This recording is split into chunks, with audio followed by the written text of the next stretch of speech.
Alors, un film pas forcément beaucoup plus léger, Non. bien que qui semble tout à fait étrange. Invention de Courtney Stevens qui sort le même jour, donc le 1er octobre. Après la mort inattendue de son père conspirationniste, sa fille reçoit comme héritage le brevet d'une étrange machine médicale de guérison. C'est à travers la découverte de cette invention et de la rencontre avec celles et ceux qui connaissaient son père qu'elle va peu à peu faire son deuil. Did your dad take you to places like this when you were a kid? He wasn't really into kids. What was he into? Conspiracy. Do you think there was a conspiracy? Alors ça, il me semble que c'est Paul qui souhaitait voir ce film. Oui, ben je l'ai vu. Oh, mais il a tout vu. J'ai pas vu l'intérêt d'Adam, donc voilà. Voilà. Mais non, alors, je l'ai vu.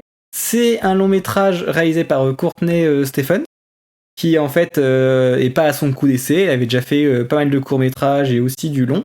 Mais en France, il me semble que c'est son tout premier film qui sort.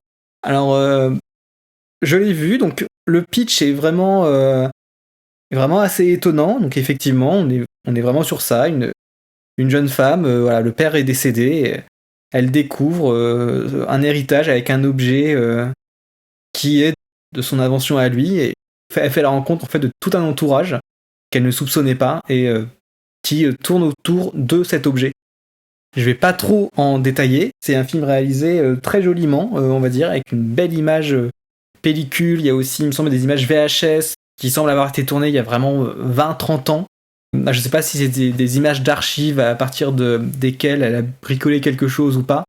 Mais on est vraiment sur un film très mystérieux, on va dire, puisqu'en fait, ça part vraiment...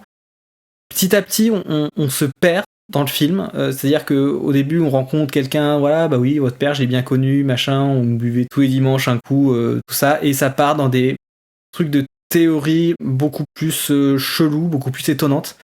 Et en fait, pour trouver un peu la tonalité du film, j'ai envie de dire que c'est un peu comme si Nick Dranzo, je sais pas comment on dit exactement, le dessinateur. Lucie, comment on dit?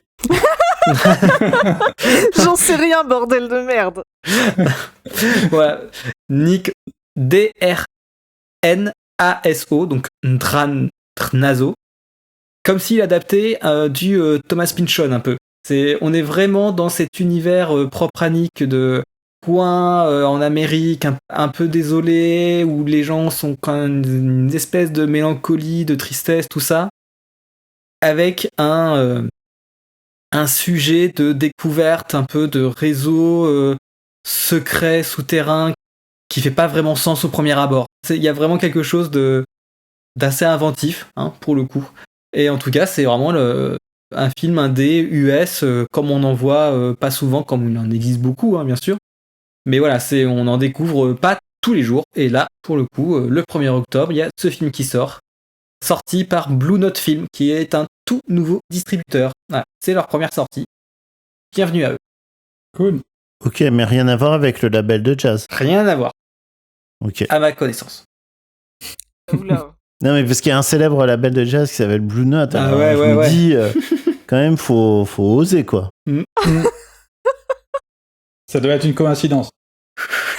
Ou un hommage. Ça se trouve, c'est le label de jazz qui a piqué le nom à l'éditeur, hein, c'est possible aussi. En revenant dans le passé, ouais. Voilà. Avec une machine à remonter dans le temps.